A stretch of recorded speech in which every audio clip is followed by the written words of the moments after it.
ওজন কমাতে অথবা মেইনটেইন থাকতে যারা অল্প তেলে রান্না করা বাঙালি খাবারের রেসিপি খুঁজছিলেন, আজকের রেসিপিটি ঠিক তাদের জন্য। রেসিপিটিতে তেলের পরিমাণ কম হলেও স্বাদে কিন্তু কোনো কমতি নেই। রেসিপিটির জন্য আমি 1 কেজি পরিমাণ সোনালী মুরগি নিয়েছি। আপনারা চাইলে যে কোনো ধরনের মুরগি ব্যবহার করতে পারেন। এবার ম্যারিনেশনের জন্য দিয়ে দিচ্ছি তেজপাতা, দারুচিনি, লবঙ্গ, এলাচ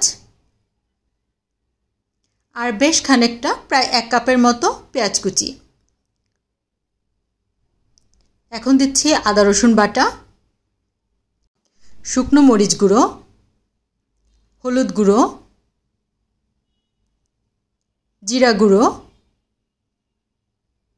স্বাদমতো লবণ আর দিয়ে দিচ্ছি ভিনেগার।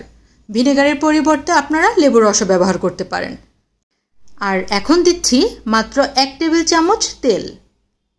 এই তেল দিয়েই কিন্তু পুরো রান্নাটা হবে। এবার সবগুলো উপকরণ বেশ ভালো করে মেখে ঘন্টাখানেকের জন্য ম্যারিনেট করে রাখব। এবার একটি ননস্টিক কড়াইতে মাংসগুলো দিয়ে দিচ্ছি এবং মিডিয়াম আঁচে আস্তে আস্তে রান্নাটা করতে থাকব।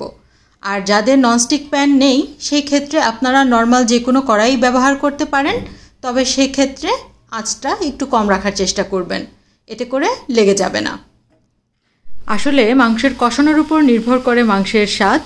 এই কারণে মাংসটাকে একটু সময় নিয়ে আস্তে আস্তে কষাতে হবে, যাতে করে খুব সুন্দর করে সব মশলা ভাজা ভাজা হয়ে যায়। ঠিক এই পর্যায়ে আমি আলুর পরিবর্তে দিয়ে দিচ্ছি কাঁচা পেঁপে আর দিয়ে দিচ্ছি পরিমাণ মতো পানি সিদ্ধ হওয়ার জন্য। কাঁচা পেঁপের কিন্তু অনেক গুণাগুণ, আর এটি কিন্তু মাংসকে তাড়াতাড়ি সিদ্ধ হতেও সাহায্য করে। সবগুলো উপকরণ ভালো করে মিশিয়ে এবার আমি ঢাকা দিয়ে দিচ্ছি সিদ্ধ হওয়ার জন্য। আর ঢাকনাটা মাঝে মাঝে সরিয়ে একটু নেড়ে দেবেন, যাতে করে নিচে লেগে না যায়। যদি কেউ পাতলা ঝোল না পছন্দ করেন, সেক্ষেত্রে মাংসটা কষানোর সময় আপনারা টক দই অথবা টমেটো পিউরে দিয়ে দিতে পারেন। এতে করে সুন্দর একটি গ্রেভি তৈরি হবে, যা আপনি রুটি দিয়েও খেতে পারবেন।